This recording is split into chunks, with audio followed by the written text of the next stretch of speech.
Hey folks, welcome back to Gaming Garbage, where we take a look at games, chat about the gaming news in the industry, and of course, stream for fun.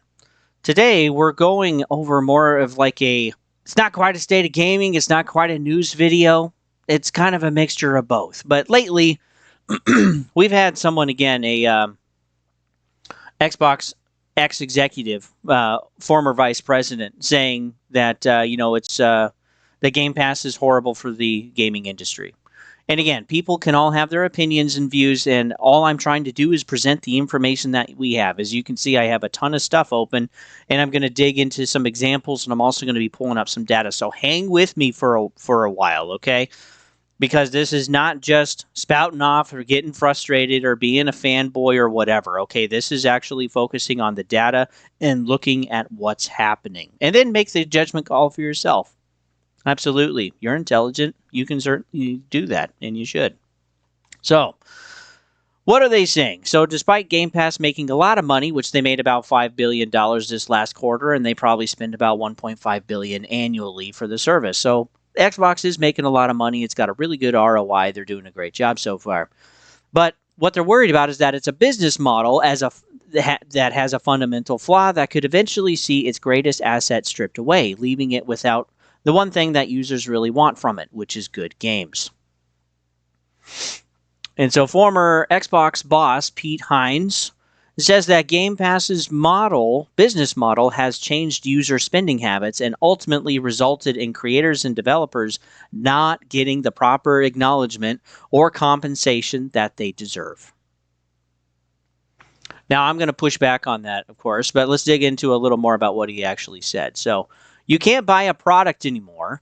When you talk about a subscription that relies on content, you don't figure out how to balance the needs of the service and the people running the service with the people who are providing the content, without which your subscription is worth jack beep. And then you have a real problem. So what he's saying is that if you're not taking care of the people that are basically making the content for you, then your service is going to fail. And of course, we already know that. We have examples through different industries where that's already happened. You need to properly acknowledge, compensate, and recognize what it takes to create that content and not just make a game, but make a product. That tension is hurting a lot of people, including the content creators themselves, because they're fitting into an ecosystem that is not properly valuing or rewarding what they're making. Okay, I got some serious stuff to talk about here because they are acknowledging and things are being compensated, because it's not like games on Game Pass are exclusive just to Game Pass. They go to every single storefront, and even they also go to PlayStation Plus, which is just another Game Pass standard. I'm serious. It's literally like just about the entire, exactly the same.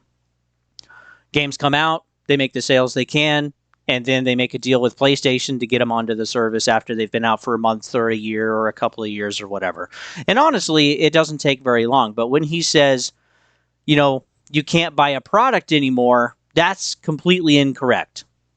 Because every single game on Game Pass or PlayStation Plus, you can basically buy. Unless you're talking about the retro stuff, okay, that's a little bit different. But yeah, you can buy the product. It's on the storefront. And it's not just on Xbox. It's not just on PlayStation, right?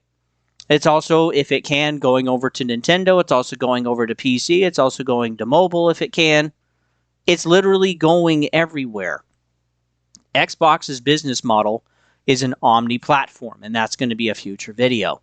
And PlayStation's business model is all platform, and that's going to be coupled in with that video as well. But when you talk about subscription that relies on content, you don't figure how the balance needs. He's acting like they haven't figured this out already.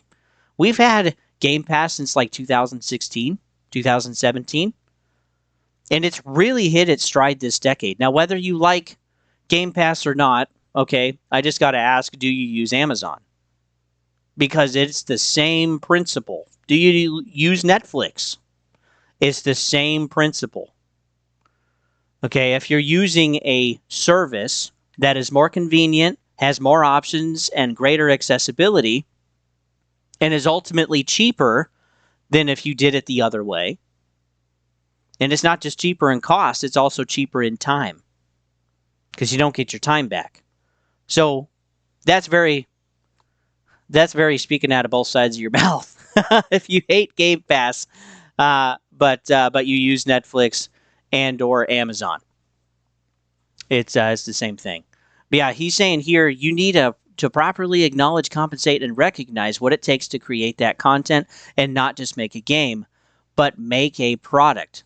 Well, that is up to, as far as I understand with what he's saying here, that's up to the dev and how things are priced and how things are worked out and organized and how efficiently the game is made. That's up to the publisher. So Game Pass has nothing to do with any of that. Again, all of these games, they're on a storefront. And if the game is good, it's going to sell. It's going to make money. It'll be great. And we got some examples. Actually, Silk Song is one right now.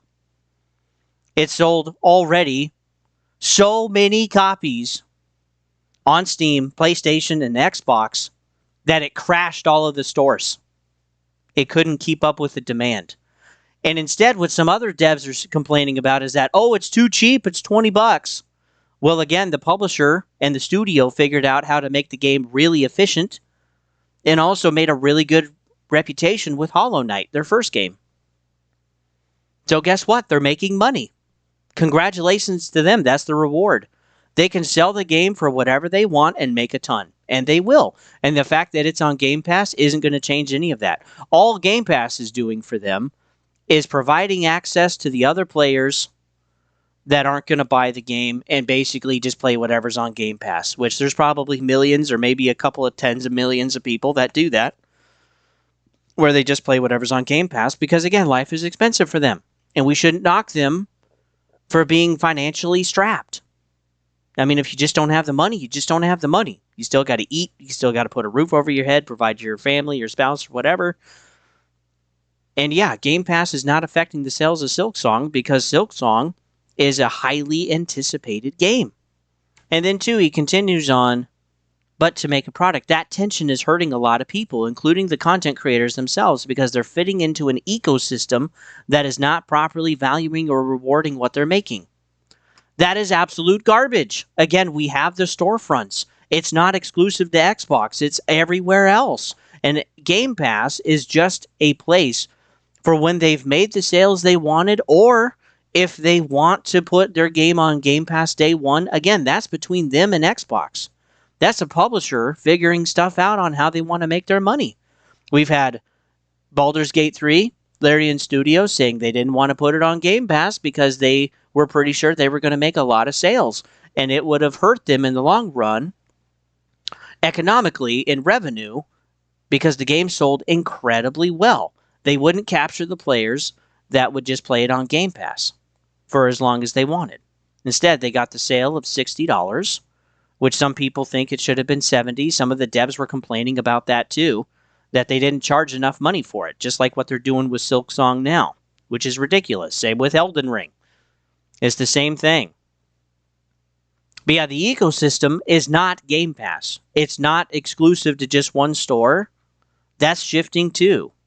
If the game is good, it's going to sell. So yeah, he is in the past, along too with Sean Layden and Shannon Loftus. I mean, I understand again what they're saying. They don't want them to just be a slave to making video games. But again, regardless of what industry you're in, you're a slave to your job. If you have financial responsibilities, you have to have money every month. So it doesn't matter if it's in the games industry. And again, if someone comes out and says that they're making a really cheap game, again, this is a competitive open market. And the real reason why I think they're complaining about Game Pass and the pricing of some games and some other stuff is because some of these folks, they don't want things to change. They've had a good thing going. They make a lot of money. They don't have to work too hard. And again, that was during COVID with all the stimulus money and everything. Good God, the amount of money was crazy. The lack of work actually getting done was kind of insane. We can see that through the Fred charts over at the Federal Reserve or the Federal Bureau or the Labor. Is it Bureau of Labor and Statistics? Excuse me. But yeah, this is completely out of left field. So let's talk about Netflix. Remember how Netflix was going to kill the industry? That they were just going to suck everything in? Well, they got competition now. They did kill Blockbuster. Blockbuster, they actually went to them and said, hey, we'd like to be a part, make a business partnership, or be sold. And Blockbuster laughed in their face. And Netflix ended up killing them like a decade later, which was pretty hilarious. And again, Netflix just started with shipping you DVDs. Again, it was convenient. It was accessible. That's what people paid for. And it was cheaper than going to a movie theater. But again, movie theaters aren't gone. And now what we have, too, is there's also a lot of competition. It's not just Netflix anymore. There's a ton of services. And there's also free ones. Everybody has free ones now, including Netflix. Now, there was certainly a period of time where the content can be bad for the service, but again, that's up to the owner to make that change. And so the business model is already here with what Game Pass is already doing. They have some of their own stuff that they make, and Xbox has already said explicitly that their own studios that make games for Game Pass, they also run off, they primarily run off of a ROI. Compared to since they sell on different storefronts, and they gauge on the success whether it's actually made money for them or not. And they know Game Pass is making them some money, but it's also helping Game Pass be sustainable. And I don't think Xbox necessarily sees Game Pass as it's all Game Pass, because they're also selling on storefronts. So they're just trying to gain as much accessibility of the gaming market as they can. And again, stuff isn't just on Xbox. It's not exclusive. Most of their games aren't. And I'm sure definitely going into the future they won't be either. But they're also on PlayStation. They're also on Nintendo if they can make it there. And they're also on PC. They've been doing stuff on PC forever. But yeah, Netflix was supposed to fail. And they had their stock price plunge. They were losing subscribers because, again, the content was bad. And they were also raising their prices on the service. And subscribers were like, nope, it's too much money. And also there was other companies starting creating competition. We'll get to that in just a second. And this is right here. This Business Insider article is 2022 in June. Let's take a look at their stock. Well, in November of 21, that's where it peaked, $700 down to $200 when the article was written in June. And look at what it did. It's $1,200 a share. And why is that? It's because Netflix changed some things and changed their business model and have adjusted stuff, and they're making money. They're making money again. And it's been really good for them. And when we take a look at their earnings reports, I won't bore you with all the details, but they're in the green. And that's good, even when times are hard for people. And again, it's not Game Pass changing stuff. It's consumer behavior. Let's read this. Value plus convenience without sacrificing quality wins. Now let's keep going. Let's talk about Expeditions or Mud Runner game. This one didn't do too well. And it's also on Game Pass after it sold as many copies as it could. And so the estimated revenues after its first week was like $600,000 in its first week, was selling almost 20,000 copies in its week, which was pretty good for that game. It was actually on track to be one of the top contenders with Outlast Trials, 2K24, and Thaumaturge. I'm not even sure what that is. But it did pretty well, okay? It was on track to do well.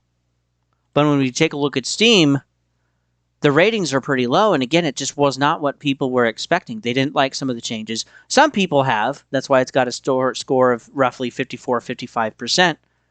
But not everybody did. And when we take a look at the price history, this was in January when it launched on Steam, and in May it already had price cuts. That's 5 months. That's really quick. Actually, no, that's April. Excuse me. Dang. Yeah, that's quick. And we had an entire price cut for like a month, roughly. That's crazy. Price cut again in June. And then it went down to 25% and 30%, 30%, 35, 35, 40, 40, 40, 50, 50. We're at 50% off now. So yeah, it started strong, but this game is also on Game Pass. Again, they're going to capture whatever playtime they can and turn it into revenue. That's why they've done it. It's kind of a last-ditch effort to make some money. Let's also talk about Roadcraft. This game is coming in September. And this game, let's see. Yeah, May 20th on console. And it's already on sale on Xbox. It's already been at least once. I don't know about PlayStation. And again, it's got pretty good reviews, 72%. But again, we've already had some sales. And you only sell something on sale when you need to. You never do it for the kindness of your heart. You never do it out of the blue. And the reason they're doing this is, again, because they're not making enough sales.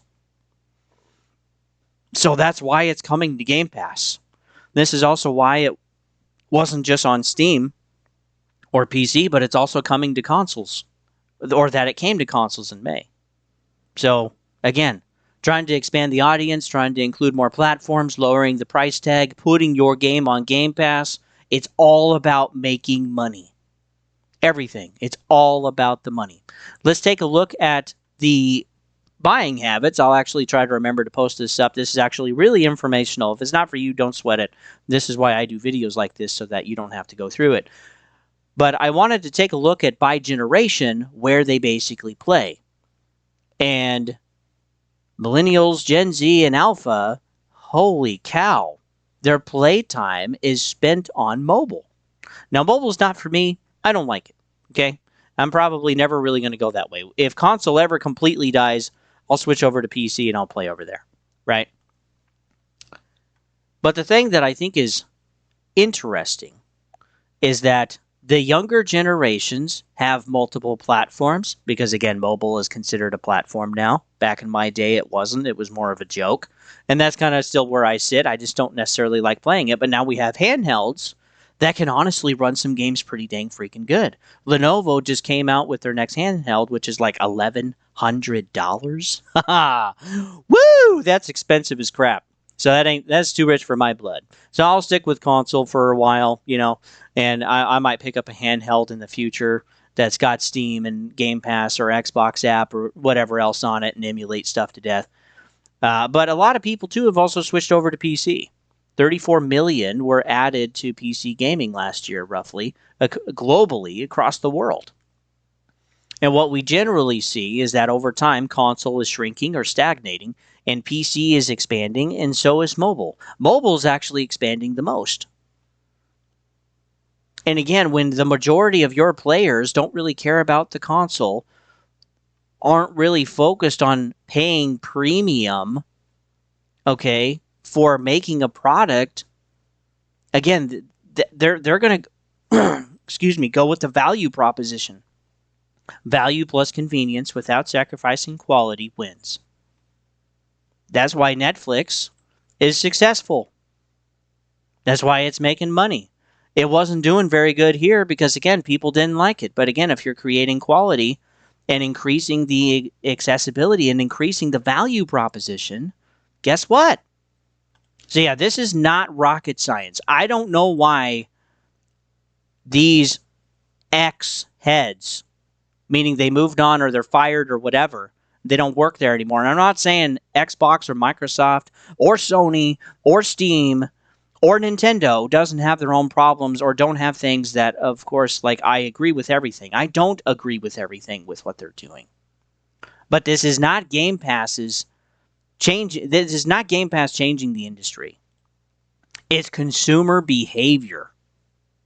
And this is why we have Destiny Rising, which honestly, when we take a look at it, it literally looks like a console PC game. It looks amazing.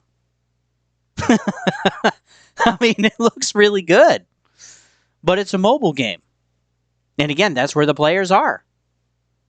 And if you can create a pretty good experience, if you can create quality for the expectation to be met, guess what? You're going to make some money. This is also why we saw, too, with Destiny 2 in 2023, they had a 45% drop in revenue growth. 45%. And again, the quality wasn't there. The value proposition wasn't there. Players weren't liking the content, what they were doing, what Bungie was doing with the game. And then, too, people also don't like Marathon. The value proposition, again, is not there. So Bungie has a really big problem. And this is not done by Bungie. This is done by somebody else. And this is why competition is good.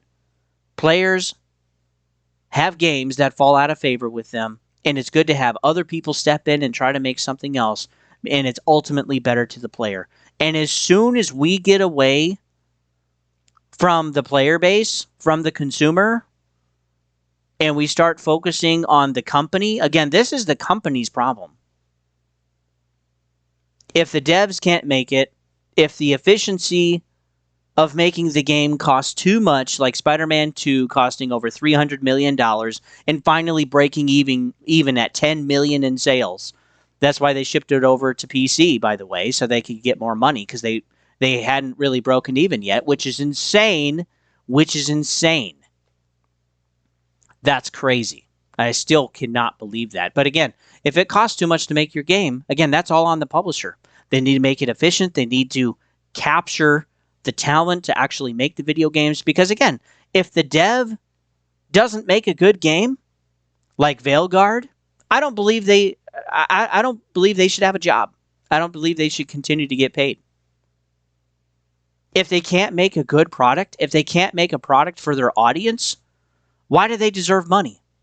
An example of someone actually pulling it off pretty good is Wu Chang Fallen Feathers. Now, it's definitely had some performance issues, but when they can fix that, it's actually a pretty good game. It's also really long. There's 24 bosses. There's figuring out the playstyle and how all of the mechanics work.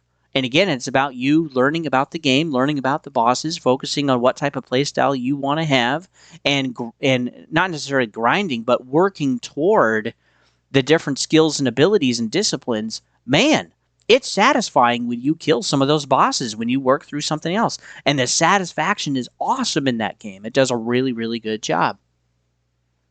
So, but it's also on Game Pass, and I still see some people playing it, even, several months after. I don't think it has a ton of replayability, even though maybe there's some different endings. But I got like 50 hours into the game myself. And as a Dark Souls game, it's great. But it's also not casualized to death to try to just broaden the audience. They know the type of audience they're going for, and they made the game for them. And so, yeah, hopefully they can fix those performance issues and actually get that fixed. Because, yeah, it's been a good game. It is challenging, but it's been a good game. Now, when we take a look at Monster Hunter Wilds, for example, I don't actually have this pulled up. I probably should. But there's been some videos out there already lately. Maybe some of you have seen it, but like Monster Hunter Wilds is absolutely tanking after months of release. That came out this year, by the way, and people aren't coming back for the content, which is crazy. I mean, there's more people coming back to play Helldivers with Xbox coming online than people coming to play the next big updates and new monsters for Monster Hunter Wilds. And again, their performance absolutely sucks. The value proposition isn't there, so they're not going to make a ton of extra money after that initial sales of, like 11 million sold, which good for them, but the next Monster Hunter game, I guarantee you, people are going to be more leery about. Because again, they want the satisfaction in the game, they want to feel like they achieved something, it's not just a grind, and they want some of those old mechanics back. And so Capcom didn't make a game for their original audience, which I think was a mistake. They broadened it too much. Their performance was really bad because, again, they focused more on revenue than actually making the player experience better. And it's just kind of a mess. But again, that's not Game Pass's fault necessarily. Again, if the game is good, it's going to sell. And it's not on Game Pass, by the way, but I think it will be at some point. There is a game that actually is on Game Pass right now. Veilguard. Dragon Age Veilguard. Was made really bad. People didn't like it. Whether with gameplay, whether with character decisions, story decisions in the game. Again, it didn't hit on any front whatsoever for anybody, really. And maybe some people liked it, and hey, that's totally okay. You can like a video game. We're not here to bash on that. But again, it just didn't sell well. And now it's been free on PlayStation Plus already when it released in October. It hasn't even been a year yet. And then it's also on Game Pass right now. And it's also on super sale. I mean, it's like 60, 70% off. I think it's like 60% off. And again, BioWare is just trying to get money through the door. And they've also had layoffs. Because again, the game didn't do well. So it doesn't matter, again, if it's on Game Pass. It's still going to sell. Silksong, again, is another example. It crashed the storefronts. There's so many people trying to buy it, including Xbox.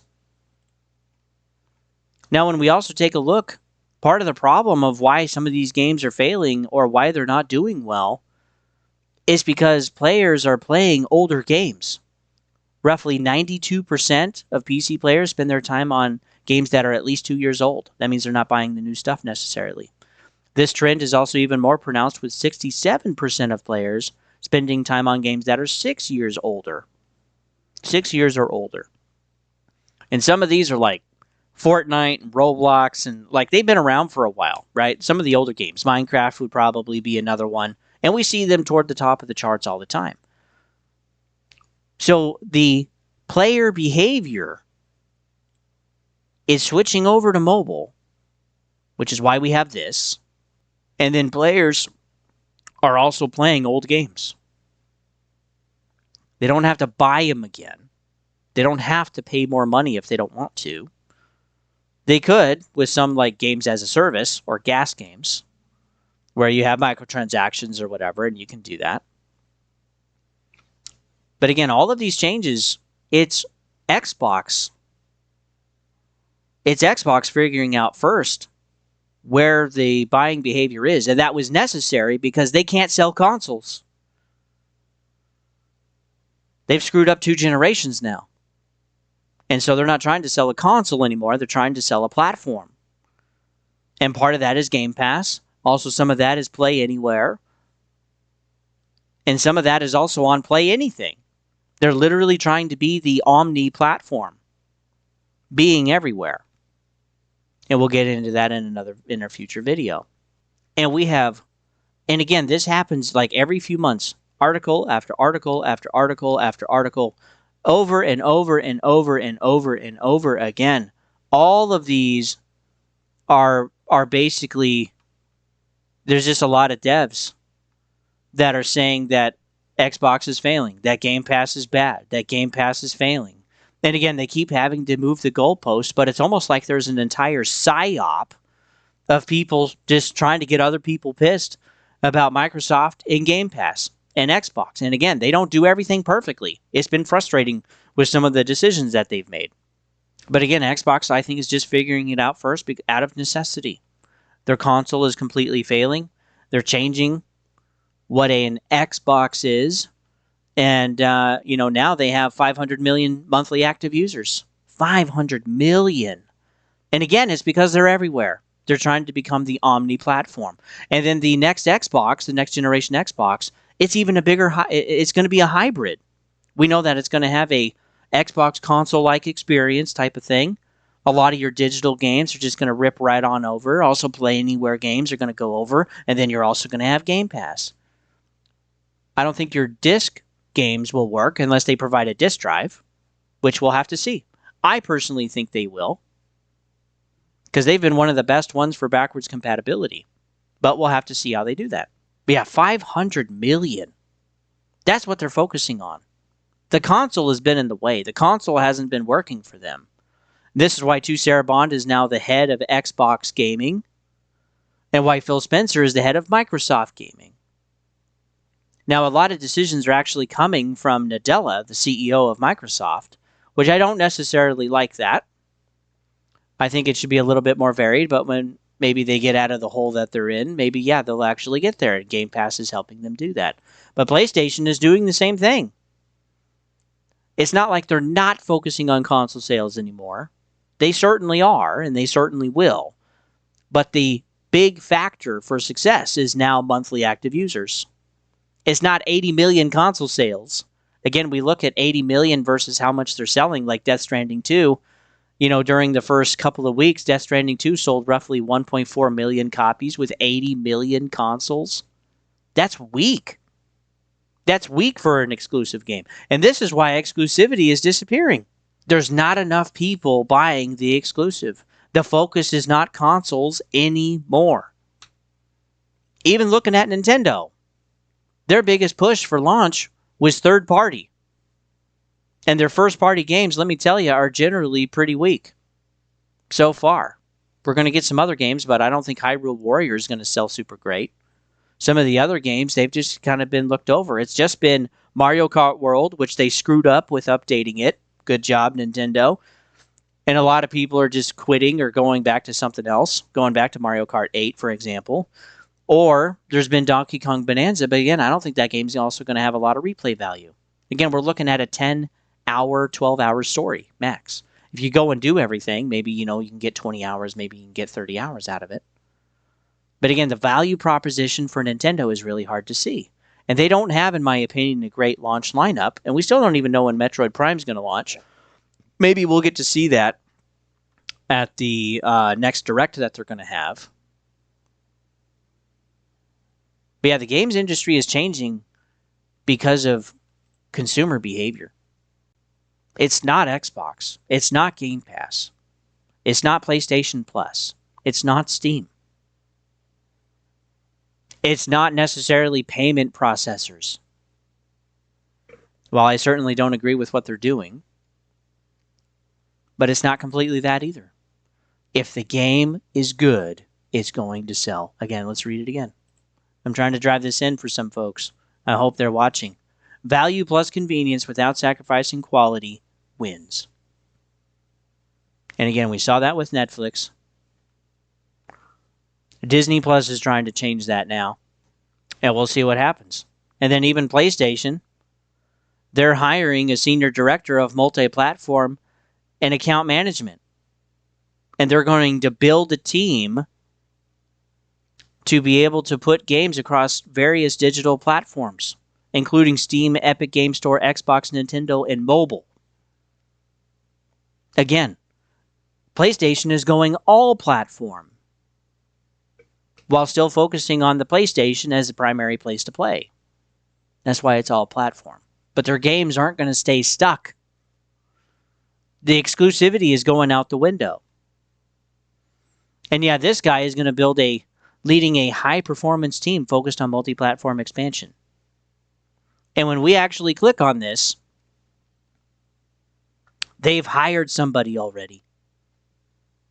Somebody took it like that. For $300,000 a year, I'd probably take it too. So they're going to start building that team this year. They already started. So guys, I really just grow tired. I grow tired of this. They're not seeing what's going on.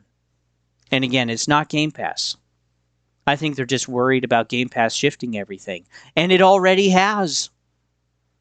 It's one of the best value propositions out there for video games. Steam is another one.